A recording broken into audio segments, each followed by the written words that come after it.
অস্থিরতা কাটিয়ে স্বাভাবিক হচ্ছে জনজীবন, বেড়েছে যানবাহন ও কর্মব্যস্ততা। রাজধানীতে ঢুকছে পণ্যবাহী পরিবহন, বাড়ছে সরবরাহ, দাম কমার প্রত্যাশা। নিষেধাজ্ঞা শেষ, মধ্যরাত থেকে ইলিশ আহরণে ছুটবেন জেলেরা, পল্লী জুড়ে উৎসবের আমেজ।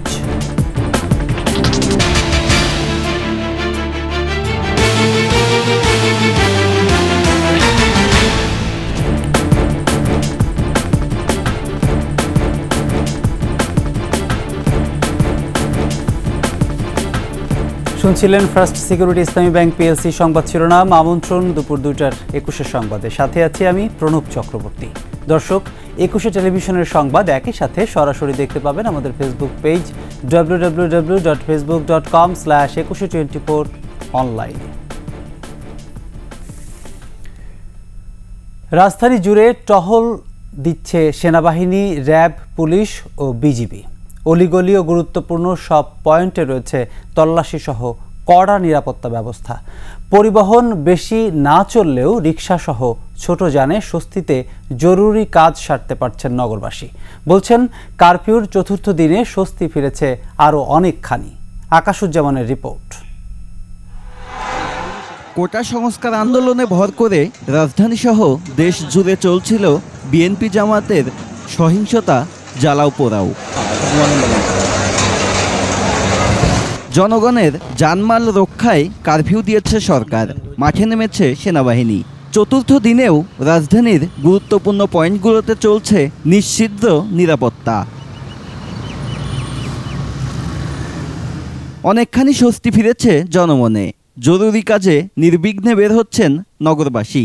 বেড়েছে কর্মচাঞ্চল্যতাও। টুকটাক বাজার সদায় লাগে, এই জন্য আর কি বাইরে এসে দেখলাম যে কি অবস্থা। দেখতেছি মোটামুটি সব কিছু ভালো, মানে ঠান্ডায় আছে, নিরিবিলি। এখন রাস্তাঘাটের পরিস্থিতি ভালো থাকাতে রাস্তাঘাটে বাইর হয়েছি। আশা করি পরিস্থিতি আরও ভালো হয়ে যাবে। অবশ্যই স্বস্তিতে আছি। আশেপাশে অনেক আইন শৃঙ্খলা বাহিনী আছে, রাস্তায় চলাচলে কোনো সমস্যা হচ্ছে না। নির্বিঘ্নে চলছে জরুরি ও সেবামূলক পরিবহনগুলোও। সেনাবাহিনী আছে, পুলিশ আছে, যদি কোনো সমস্যা আমাদেরকে ঘুরে দেয়। আর সমস্যা দেখি নাই। ফার্মেসিতে যাবো তো ওষুধের জন্য, তাও রিস্ক নিয়ে বেরোচ্ছি। তবে মনে হচ্ছে রাস্তাঘাটের অবস্থা কিছুটা স্বাভাবিক হয়েছে আগের থেকে। হ্যাঁ, আগের থেকে একটু তুলনামূলক স্বস্তি পাওয়া যাচ্ছে, কারণ আগে যেরকম মারমুখী ছিল সেটা এখন নাই আপাতত। দ্রুতই দেশের পরিস্থিতি আগের শান্তিপূর্ণ অবস্থায় ফিরবে বলে মনে করছেন রাজধানীবাসী। আকাশুজ্জামান, 21 টেলিভিশন, ঢাকা। ছাত্ররা নয়, স্বাধীনতা বিরোধী শক্তি দেশব্যাপী সহিংসতা চালিয়েছে বলে অভিযোগ করেছেন র্যাব মহাপরিচালক ব্যারিস্টার হারুনুর রশিদ। রাজধানীর কারওয়ানবাজারে র্যাব মিডিয়া সেন্টারে সংবাদ সম্মেলনে কথা বলেন তিনি। মূলত 19 তারিখ থেকেই কোটা সংস্কারের যে আন্দোলন ছিল ছাত্রদের, সেটা কিন্তু আর ছাত্র আন্দোলন থাকে নাই। সেই আন্দোলনের প্রকৃতি কিন্তু পুরোপুরি চেঞ্জ হয়ে সেটা একটা সহিংসতায় পরিণত হয়েছে। সেখানে ধ্বংসযজ্ঞ হয়েছে, এবং এই ধ্বংসযজ্ঞের যে ভয়াবহতার যে মাত্রা, সেটা আমি বলবো যে মধ্যযুগীয় বর্বরতাকে ছাড়িয়ে গেছে। সচল হয়েছে সড়ক মহাসড়ক, পণ্য পরিবহন পরিস্থিতি স্বাভাবিক হয়ে আসছে। বাজারে সরবরাহ বেড়েছে শাকসবজি সহ নিত্যপণ্যের। তবে রপ্তানিমুখী কলকারখানা পুরোদমে শুরু না হওয়ায় কাভার্ড ভ্যান চলাচল এখনও কিছুটা কম। মেহেদী হাসানের রিপোর্ট। গত কয়েকদিনের সহিংসতায় সবচেয়ে বেশি ক্ষতিগ্রস্ত হয়েছে পরিবহন খাত। সড়ক মহাসড়কে বহু গাড়িতে দেয়া হয়েছে আগুন, ফলে স্থবির হয়ে পড়েছিল পণ্য পরিবহন। তবে পরিস্থিতি এখন অনেকটাই স্বাভাবিক। পরিবহন শ্রমিকরা বলছেন, দেশের বিভিন্ন স্থান থেকে মালামাল নিয়ে রাজধানীতে আসতে সমস্যা হচ্ছে না। আক্কেলপুর থেকে আসার সময় সবার একটু সমস্যা হয়েছিল, তো জায়গাতে আসে দেখি গাড়ি ভাঙচুর চলতেছে। 3-4 ঘন্টা লেট করার পরে চলে আসছি আমরা। এবারে কোনো সমস্যা হয়নি রাস্তায়। এখন মোটামুটি স্বাভাবিক। গাড়ি নিয়ে বের হয়ে হসপিটালের মাল দেই, এমনি আপনার চেকপোস্টে চেক টেক করে, না আদার্স অন্য কোনো সমস্যা দেখতেছি না। কারওয়ানবাজারের কাঁচামালের আড়তদাররাও বলছেন, পণ্যের সরবরাহ এখন স্বাভাবিক, দামও আগের তুলনায় কমে গেছে। যখন গাড়ি চলতো না, এমন দিন গেছে রাইতে 2টা, 3টা, 4টার দিকে গাড়ি এসে পৌঁছাইতো। এখন 10টা, 11টা, 12টার মধ্যে গাড়ি আমাদের হাতে পৌঁছে যায়। তো কাঁচামালের গাড়ি যদি আমরা ঠিকমতো সঠিক টাইমে হাতে না পাই, তখন তো মালগুলো নষ্ট হয়ে যায়। এখন আসতেছে মাল, 2 দিন বন্ধ ছিল, দাম বাইরে গেছিল। এখন গাড়ি আসতেছে, দাম কমে গেছে। তবে খুচরা ব্যবসায়ীরা এখনো বাড়তি দামের অভিযোগ করছেন এবং এজন্য দায়ী করছেন পাইকারি ব্যবসায়ীদের। একটা 4 টাকা কিনা লাগে, কিনলে ধরেন এই পেয়ারা কিন্তু আমাকে 60 টাকা আর কিনা লাগে 80 টাকা। তো 80 টাকা চাইলে 100 টাকা ছেলে দেয় দূর, আর বাজারে আপনার নাই কাস্টমার। এই সকালতে বয়ে দিয়েছি, বাড়তির বসে অবস্থায় নেই। এদিকে সড়কে যান চলাচল অনেকটাই স্বাভাবিক হয়ে আসছে। চলছে যাত্রীবাহী বাসসহ পণ্যবাহী পিকআপ ভ্যান। তবে রপ্তানিমুখী শিল্প কারখানা এখনো পুরোদমে চালু হয়নি। এতে তেজগাঁওয়ের ট্রাক টার্মিনালে এখনো দাঁড়িয়ে আছে শত শত ট্রাক, কাভার্ড ভ্যান। পরিস্থিতি ভালো হলে আমরা গাড়ি আবার চালু করবো আর কি। এবং গার্মেন্টস শিল্প বন্ধ, এবং মাল নাই, গাড়ি কিভাবে চলবো? কলকারখানা বন্ধ থাকলে আমাদের যদি মালই না থাকে তাহলে আমরা গাড়ি কীভাবে চালাবো বলেন? আমার গাড়ি আমরা বন্ধ রাখছি, আমাদের নিরাপত্তা, গাড়ির নিরাপত্তা সব কিছু। মেল ব্যাটারি খুললে গাড়িও চলবো। আর আজ 2 দিন তো কাজ করে বই আসছিলাম জামে, গাড়ি গুড়ি ভাঙ্গি চুরি সব শেষ। যারা এগুলি দেশের মাঝে এত দুর্ভোগ্য চালাইছে, আমরা চাইতে তাদের বিচারক। ইন্টারনেট চালু না হলেও ম্যানুয়াল পদ্ধতিতে পণ্য ছাড় করছে কাস্টমস। এতে বন্দর দিয়ে আমদানি রপ্তানি কার্যক্রমও ফের শুরু হয়েছে। মেহেদি হাসান, 21 টেলিভিশন, ঢাকা। 65 দিনের মাছ ধরার নিষেধাজ্ঞা শেষ হচ্ছে আজ। মধ্যরাত থেকে সমুদ্র যাত্রায় প্রস্তুত জেলেরা। ইলিশ সহ সব ধরনের মাছ প্রচুর পরিমাণে পাওয়ার আশা তাদের। প্রতিনিধিদের সহায়তায় ডেস্ক রিপোর্ট। মধ্যরাত থেকে সাগরে ছুটবে জেলেরা।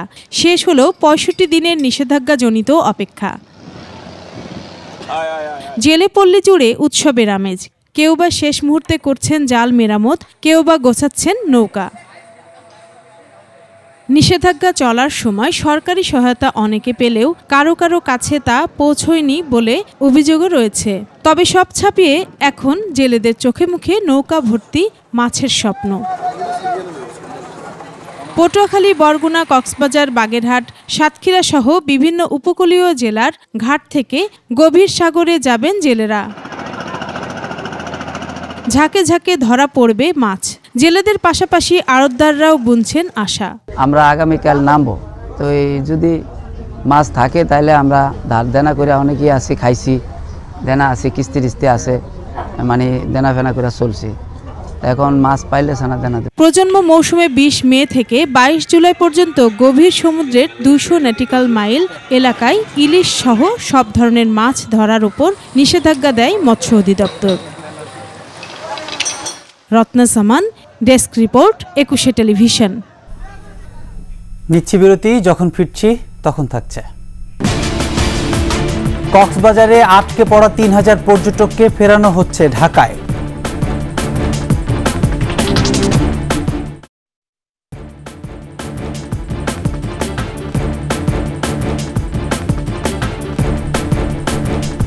আবারও আমন্ত্রণ দুপুর 2টার 21 সংবাদে।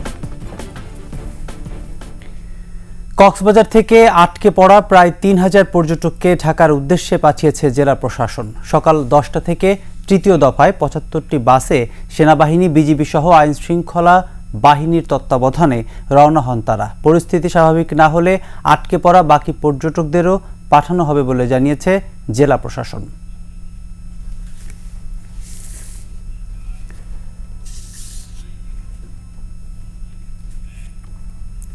নতুন মহামারী সম্পর্কে বিশ্বকে সতর্ক করলেন বিজ্ঞানীরা। হংকংয়ের ফাউচি খ্যাত অণুজীব বিজ্ঞানী ইউএন সংবাদ মাধ্যমকে বলেন, করোনার চেয়ে বেশি ক্ষতি করতে পারে এমন আরেকটি মহামারীর মুখোমুখি হতে যাচ্ছে বিশ্ব। ধারণার চেয়ে দ্রুত গতিতে এ মহামারী পৃথিবীতে আসতে যাচ্ছে এবং এর জন্য মানুষকে চরম মূল্য দিতে হবে বলে সতর্ক করেন তিনি। কারণ হিসেবে উল্লেখ করেন ভূরাজনীতি ও জলবায়ুতে দ্রুত পরিবর্তন। রাজনীতিবিদরা জাতীয় ও আঞ্চলিক স্বার্থকে গুরুত্ব দিতে গিয়ে জলবায়ু পরিবর্তন ও সংক্রমণ ব্যাধি মোকাবেলাকে গুরুত্ব দিচ্ছে না বলে অভিযোগ করেন ইউএন। এর সাথে শেষ করছি দুপুর 2টার 21 সংবাদ। যাবার আগে ফার্স্ট সিকিউরিটি ইসলামী ব্যাংক পিএলসি সংবাদ শিরোনামগুলো আরও একবার। অস্থিরতা কাটিয়ে স্বাভাবিক হচ্ছে জনজীবন, বেড়েছে যানবাহন ও কর্মব্যস্ততা। রাজধানীতে ঢুকছে পণ্যবাহী পরিবহন, বাড়ছে সরবরাহ, দাম কমার প্রত্যাশা। নিষেধাজ্ঞা শেষ, মধ্যরাত থেকে ইলিশ আহরণে ছুটবেন জেলেরা। পল্লী জুড়ে উৎসবের আমেজ।